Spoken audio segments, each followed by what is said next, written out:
আমার কেন যেন মনে হচ্ছে ওসমান হাদির হত্যাকাণ্ড নিয়ে নতুন করে একটা চাঞ্চল্যকর কিছু বের হবে। এটা এটা আমার এই দীর্ঘ সময়ের আমার সাংবাদিকতার অভিজ্ঞতা, এবং আমরা সাংবাদিকতা করতে করতে প্রচুর এইসব সেন্সিটিভ আলোড়ন সৃষ্টিকারী হত্যাকাণ্ডের পেছনে ছুটেছি, তাদের তদন্ত কর্মকর্তাদের পেছনে ঘুরেছি, তাদের তদন্ত প্রক্রিয়া দেখেছি, সেগুলো আমরা ইনভেস্টিগেট করে অনেক কিছু নিজেরা তদন্ত কর্মকর্তাদের আগেও আমরা অনেক সময় অনেক কিছু উদ্ঘাটন করেছি আমাদের সাংবাদিকতা, আমার কলমের লিখনিতে বা ক্যামেরায়। সেই জায়গা থেকে আমার মনে হয় যে এখন যে ঘটনা পরক্রম দেখতে পাচ্ছি, ভারতে দুজন গ্রেফতার হয়েছে, এই দুজনকে কে ভারতে পাঠিয়েছে বাংলাদেশ থেকে, সেই যে হাজং ছেলেটা আপনার সেনাল সেনাল, সেই ছেলেটাকে মানে ফুলপুরের ওই ছেলেটাকে ভারতে গ্রেফতার করা হয়েছে, এর মধ্যে দিয়ে কিন্তু ভেতরে ভেতরে নিশ্চয়ই অনেক দূর গড়াচ্ছে। এই যে ইন্ডিয়াতে যে দুজনকে গ্রেফতার করা হয়েছে এই হাদি হত্যাকাণ্ডের পরে খুনের অভিযুক্ত এবং পালিয়ে যাওয়া, এই দুইজনকে ইন্ডিয়ার পুলিশ ইন্টারোগেশনে নিয়েছে, প্রাথমিক জিজ্ঞাসাবাদ করেছে, তারপর আবার তারা ইন্টারোগেশনে নিয়েছে, তাদের এখানে আইনি প্রক্রিয়া চলছে, বাংলাদেশ থেকে যোগাযোগ করা হচ্ছে, কূটনৈতিক চ্যানেলে বিভিন্ন ঘটনা ঘটছে।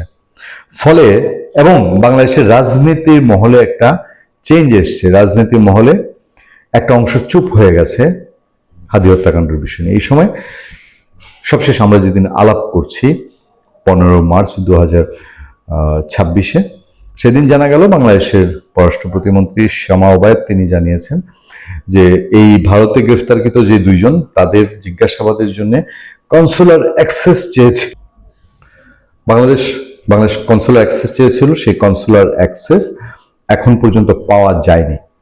সেটা বাতিল হয়েছে কি হয়নি সে সংক্রান্ত বিস্তারিত কিছু জানি, তো পাওয়া যায়নি। বাংলাদেশের আইন শৃঙ্খলা বাহিনী একেবারেই বসে আছে তা না।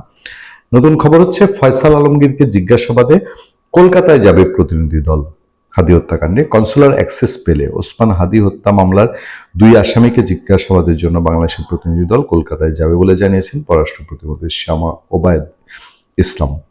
তিনি পররাষ্ট্রমন্ত্রীর সাংবাদিকদের সঙ্গে এই তথ্য জানান। এর আগে ভারতের পশ্চিমবঙ্গ পুলিশের স্পেশাল টাস্ক ফোর্স কর্তৃক ইনকিলাব মঞ্চের আহ্বায়ক ওসমান হাদি হত্যা মামলার প্রধান আসামি ও তার সহযোগীকে গ্রেফতারের পর কনসুলার অ্যাক্সেস চেয়েছে বাংলাদেশ। 9 মার্চ পররাষ্ট্র প্রতিমন্ত্রী সাংবাদিকদের বলেছেন, কলকাতা উপ হাই কমিশনার এরই মাঝে যোগাযোগ করেছে, আমরা ভারতের কাছে কনসুলার অ্যাক্সেস চেয়েছি কারণ আমাদের কাছে যে তথ্য আছে তা এখন পর্যন্ত যথেষ্ট নয়। কনসুলার অ্যাক্সেস পাওয়া মাত্রই আমরা সামনের দিকে এগোতে পারবো। ভারতের সঙ্গে আমাদের বন্দি বিনিময় চুক্তি আছে, যদি আসামিরা শনাক্ত হয় তাহলে আমরা ভারত সরকারের সঙ্গে বন্দি বিনিময় চুক্তির মাধ্যমে বন্দীদের ফেরত আনার ব্যবস্থা করব। 7 মার্চ রাতে ইন্টারমঞ্চের আহ্বায়ক শহীদ ওসমান হাদি হত্যাকাণ্ডের প্রধান আসামি ফয়সাল করিম মাসুদ ও তার সহযোগী আলমগীর হোসেনকে গ্রেফতার করে ভারতীয় পুলিশ। আমি এর আগের আলোচনায় আপনাদেরকে বলেছি, ভারতের পররাষ্ট্রমন্ত্রীর মুখপাত্র রণধীর জয়সওয়ালকে যখন প্রশ্ন করা হয়েছে এই 2 আসামি সম্পর্কে, রণধীর জয়সওয়াল কিন্তু প্রশ্ন এড়িয়ে গেছেন। তখন থেকে আমরা বলছি যে এই যে বন্দি বিনিময় চুক্তির আওতায় এই বন্দীদেরকে দেশে ফেরানো, এটা কি দীর্ঘমেয়াদী কোনো প্রক্রিয়া কিনা। আমরা উদাহরণ দিয়ে বলেছি, অনুপ চেটিয়া উলফার নেতা, তাকে বাংলাদেশ আওয়ামী লীগ আমলে আওয়ামী লীগের সঙ্গে ইন্ডিয়া সরকারের এত দহরম মহরম থাকার পর 3 বছর সময় লেগেছিল ইন্ডিয়ায় ফেরত পাঠাতে। ফলে এই ওসমান হাদির হত্যাকাণ্ডের এই ফয়সাল করিম মাসুদ এবং আলমগীর, এই দুজনকে ফেরত আনা যদি এত দীর্ঘমেয়াদী প্রক্রিয়া হয় তাহলে এর মধ্যে দিয়ে বহু রাজনৈতিক উত্থান পতন চলবে। ফলে বাংলাদেশ যদি কনসুলার অ্যাক্সেস পায় এবং ভারত যদি আবার ওসমান হাদির ইস্যুতে ইন্টারোগেটের এমন কোনো তথ্য পায় যেটা খুব স্পর্শকাতর, দুটা বিষয় একসাথে করলে আলটিমেটলি কবে এরা ফেরত আসবে এই ব্যাপারে কি কোনো ধারণা পাওয়া যায়? ভালো থাকবেন, সুস্থ থাকবেন। আপনার সাথে আমি আতিক রহমান, পূর্ণিয়া।